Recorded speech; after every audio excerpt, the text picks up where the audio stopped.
President Trump is taking aim at Joe Biden's tax plans in the run-up to the election. On Wednesday, he tweeted, quote, "Biden is going to raise your taxes at a level never seen before," adding, "It will destroy our economy." But despite recent criticism, Biden is sticking by his proposals to raise taxes for some Americans, arguing the president, quote, "rewards wealth over work." For more on the candidate's tax plans, let's bring in Matthew Gardner. He's a senior fellow at the Institute of Taxation and Economic Policy. Matthew, welcome. Remind us, what are some of the major differences in the candidate's tax plans? Well, the most obvious difference is that Biden has one. I think President Trump doesn't really have anything that's coalesced to a plan.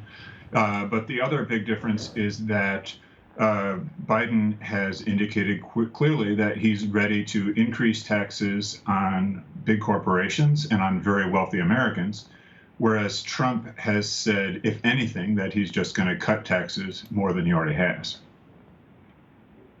Well, the coronavirus, of course, has been front and center this election year.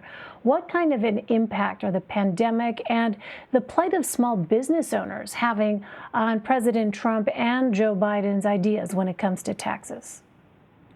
Well, I don't think that the pandemic should get in the way of having a discussion about Biden's ideas. It's never a bad time to ask whether the best off Americans and profitable corporations are paying their fair share. It's never a bad time to come up with a plan for making sure they do. What the pandemic is doing, I think, is getting us to a place where, more so than usual, it would be a terrible time to come up with a tax plan that hits low-income and middle-income families most heavily, those who've lost their jobs during the recession. And that's why Biden's plan, which combines tax increases at the high end with tax cuts for low and middle-income families with kids, seems pretty well tailored for these times. Right. So let's dig into that a little bit more. Joe Biden has pledged to not raise taxes on anyone who earns less than $400,000 a year. What do you make of that proposal? What's the trade-off there? Well, it's for better or for worse, it's as clear a promise as I've heard from a presidential candidate in an awful long time. He's trying to send a very clear signal that he recognizes the difference between those with an ability to pay more taxes in these difficult times and those who don't. So, it's an important pledge.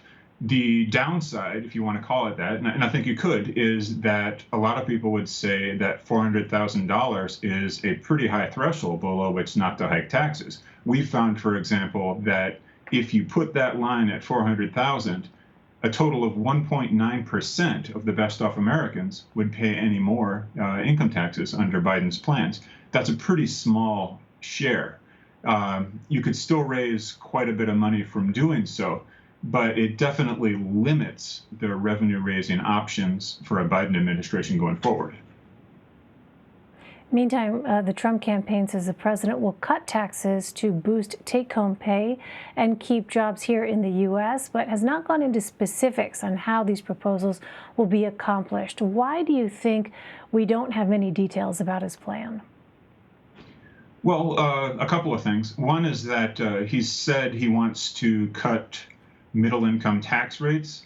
I don't take that especially seriously because he said almost to the word the same thing 2 years ago, right before the midterms. And in fact, nothing ever really emerged from that in terms of a plan. What he's likely to do, or would be likely to do as a second-term president, is to try to make his own tax cuts permanent.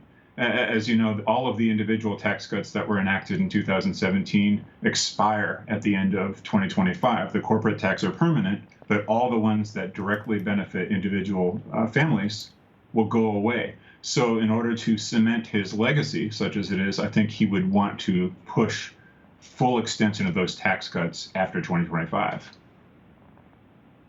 All right, Matthew Gardner for us. Matthew, thanks very much for joining us. Appreciate it.